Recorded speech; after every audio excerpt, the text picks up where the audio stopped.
typically the lighter skinned are the elite. It happens that the darker skinned are normally the people that are the most poor. And I thought that was really interesting because that's sort of how it is here, and it just shows the elitism of what they think are white people.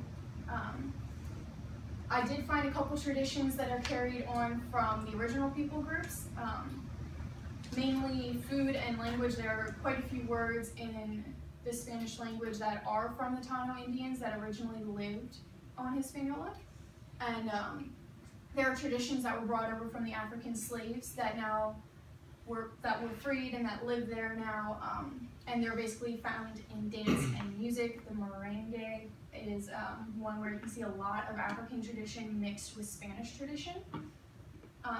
Unfortunately, 70% of the people there are affected by poverty, and many are unemployed. Even though they managed to get rid of the debt, there was still a lot of people who just couldn't get jobs.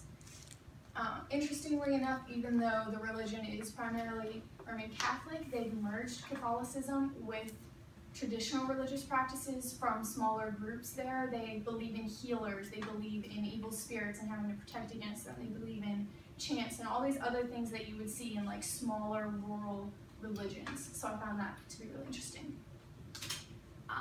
The main reason that I chose to do this presentation is because I was able to go to the Dominican Republic on a missions trip and experience life there. We lived on a mountaintop with the people. We lived in the same small huts that they lived in. We did everything by hand. We ate the same food and stuff.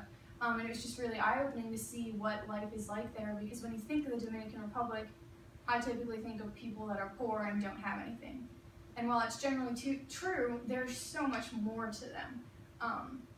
One of the biggest things that I noticed while we were there is their hospitality and generosity. I've never met nicer people. We got there and everyone at the airport was smiling and they were kind. It's not like that in American airports. Everyone's in a rush, they're rude.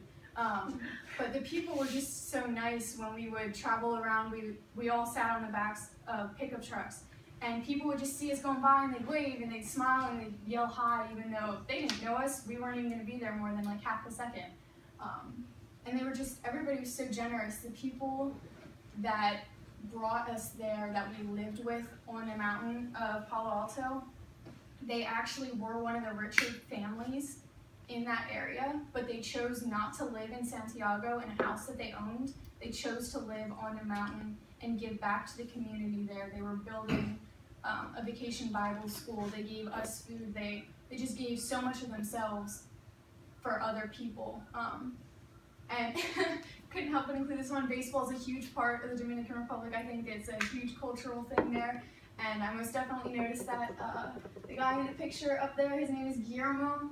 All he did was talk about baseball when he wasn't working.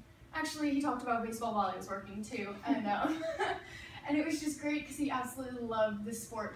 And interestingly enough, he's Haitian, along with a couple other guys that helped on our project. And it's just interesting to see how there's still that conflict between Haitians and Dominicans because of the massacre and all this other political stuff, but there's still people that are willing to help other people, and I thought that's cool.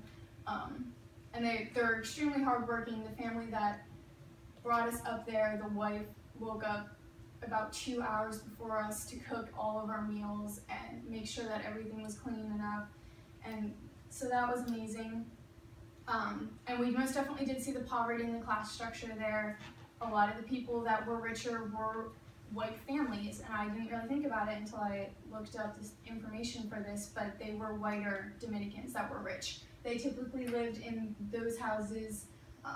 They all had bars on the windows, bars around everything on their property because they didn't want other people to break in. While the poorer people lived in houses like these where it's old tin roofs that are leaking or thatched huts, dirt floors, and it was just such a stark contrast because you went from one place and literally 5 minutes later you were in a place that had nothing. So unfortunately that poverty really is something that you can see there, and it affects a lot of the education there. The children on the mountain that we were in, a lot of them didn't get to go to school or to church because they had to help their families